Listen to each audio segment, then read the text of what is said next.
Have you noticed that in many games, the strongest female characters share some common traits? They are indeed very powerful, fast, and ruthless. But the camera always reminds you of one thing, no matter how strong they are.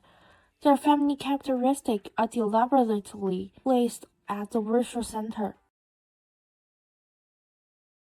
In Benita's series, Benita's skills are exaggerated and flashy. However, each move she makes is accompanied by nudity, and her tall figure is photographed as a sexy display.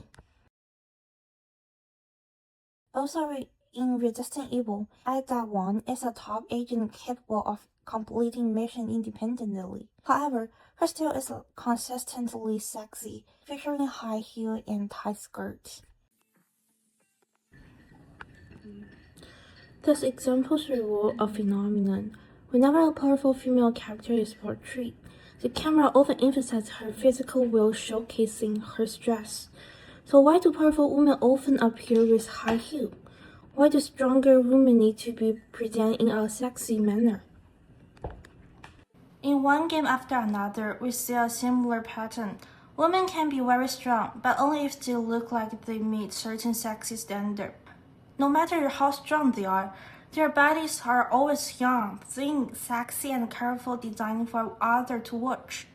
Power is a lot, but it must be presented in a beautiful and extremely feminine form.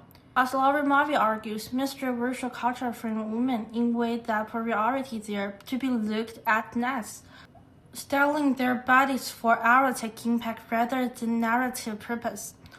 Game design reproduces this logic by placing visual appeal at the center of how these female characters are constructed, even when they are portrayed as powerful. Many players read this as empowerment, but it isn't real freedom. This is just an older expectation wrapped in the outer code of confidence and stress. What seems to be liberated often eventually strengthens the boundary is claimed to break. This is exactly what we need to question.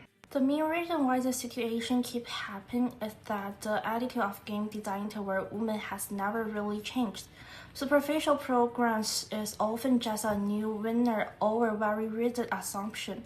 Even if it is to create a powerful female character, the person who created her will still build the character based on the inherent concept of women's appearance and physical display.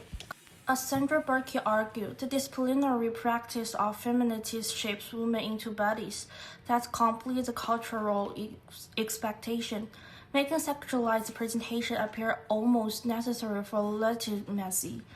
As if a woman's authority only becomes believable when her body is arranged to please the viewer.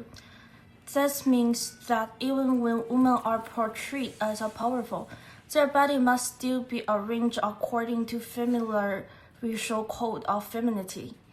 The lens, posture, clothing, and even movement are all designed to achieve the same goal that makes her visually more attractive.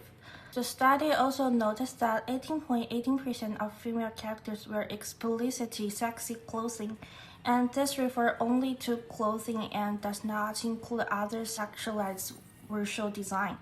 Power is only attached to it, but the fundamental thinking pattern remains unchanged. In Butler's words, gender instituted through the stylization of the body, and hence must be understood as the mundane way in which bodily gestures, movements, and enactment create the illusion of the abiding gender self. In games, powerful movements are always portrayed in the same way, the same action, the same clothes, and the same sexy routines.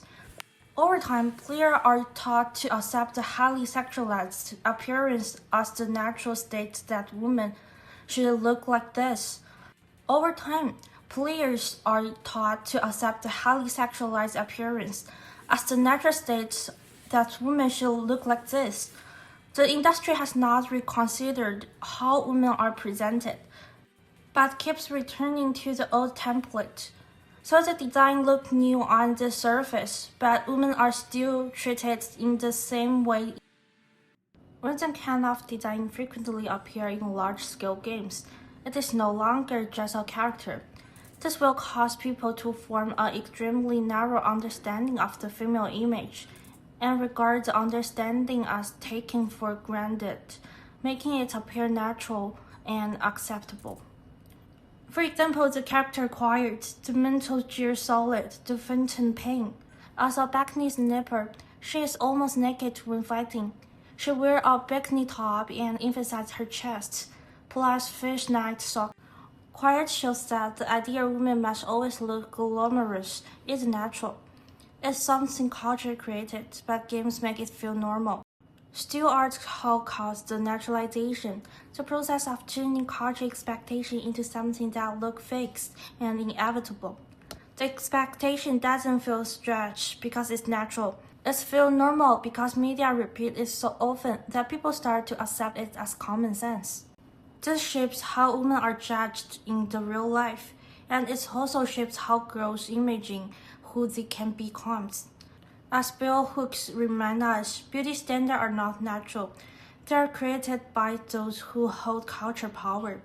When games repeat the same kind of female body, players learn which bodies are made to be valued. There encourages a culture where women are expected to look pleasing in every role. Even as leaders or heroes, the influence goes far beyond games. It keeps a world in place where empowerment is accepted only when it follows old standards. So change appears possible but never fully happens. In recent years, resistance has appeared. Ellie in The Last of Us Part 2 is one example. Her design is not sexualized, her clothes are functional, and her stress comes from action, emotion, and narrative rather than appearance. Abby offers an even stronger break. Her muscular body is built for survival, not beauty, and does not follow the usual the waist and long leg ideal. Yet her design triggered intense online backlash. Players circulated screenshots marking her body as unrealistic or too much muscling, shows how deeply the sexualized template remains, even as it's being challenged. This dynamic reflects the oppositional gate. Bell Hook used this concept to describe how marginalized groups resist dominant virtual power structures and reshape how they are seen. Both characters invite players to question the expectation that women must always be virtually pleasing. Abby's controversy shows that oppositional looking has begun, but resistance is still incomplete. Both industry and player must unlearn the default standard shaping how female dress is allowed to appear. So we finally return to the original question, why do powerful women often wear high heels? The problem is not the high heels themselves, but the game always regards this shape as the only way for women to be strong.